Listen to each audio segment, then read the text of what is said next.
OK, so what I'm going to be doing is my perfect baby back ribs. So I'm going to be doing a barbecue style, but English. I'm doing some Cox's apples and some nutmeg, a little bit of Worcester sauce, and a little bit of a crossover, and with some smoked paprika as well. That sounds delicious. Yeah, and you? Well, I'm going Mexico, as you can see by my shirt today. I'm going to use coriander stalks, lime juice, garlic, a few spices, and the ancho chili, which is really kind of fruity, and then this kind of toasty, nutty guajillo chili. Valentine starts by preparing the sauce for his pork ribs. So, Tom, this is the ancho chili. Yeah. Very kind of... In Mexico, they use lots of different chilies, normally dried. Why are you taking the seeds out? Taking them because you don't want them. They're just going to kind of be bitey and they add nothing to the dish at all. And this one is the guajillo chili. OK. And it just, if you want, you know, it's the taste, but the colour is bonkers.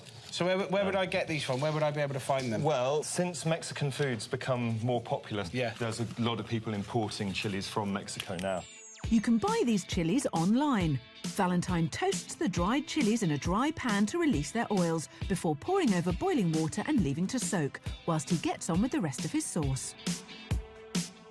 Some cumin seeds, some Mexican oregano, again, slightly different to our stuff, just more perfume. Yeah, that is very perfumed, so quite a pinch of that. Some cloves, probably about that much, and then some coriander stalks.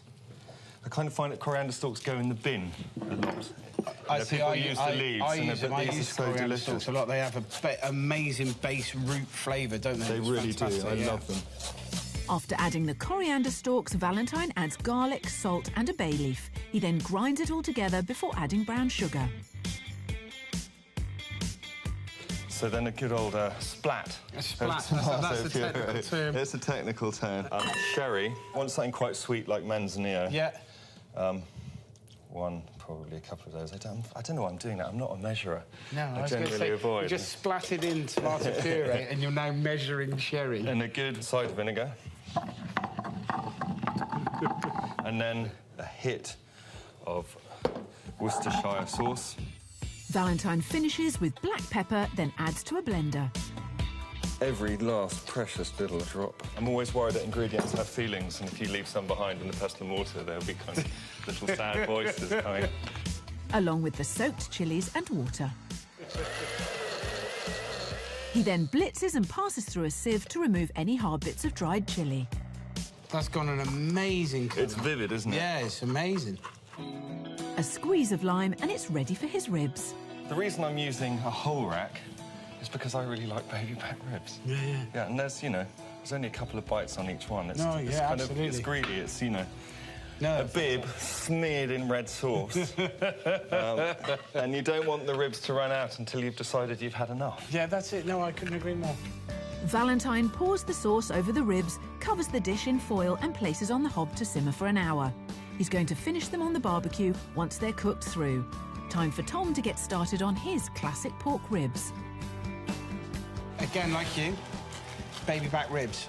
I think they're fantastic, but they do need that little bit of cooking just to make the meat tender. So I'm similar to yours. I'm just simply going to steam mine. Yep. For about an hour, hour and a half, until they've gone nice and tender.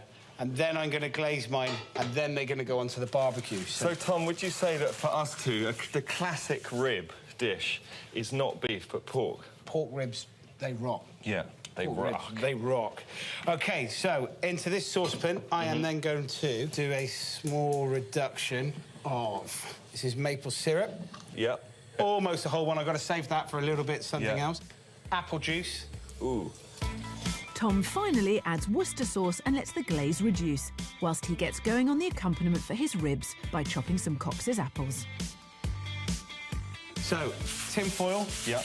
2 sides of tin foil, big bugbear of mine. Shiny side always inside, because that way it reflects the heat and it cooks things quicker. Right. He then adds brown sugar, grated nutmeg and butter. But to help those flavours coming along, we've got some diced pancetta, so some smoked and cured bacon. So this is a double pork bonanza. This is a double pork bonanza. So good drizzle of the maple syrup. So there we go. We've done a whole bottle of maple syrup. Fold it over very simply. It's not about making this look neat, and we're just going to make it into a parcel all the way around.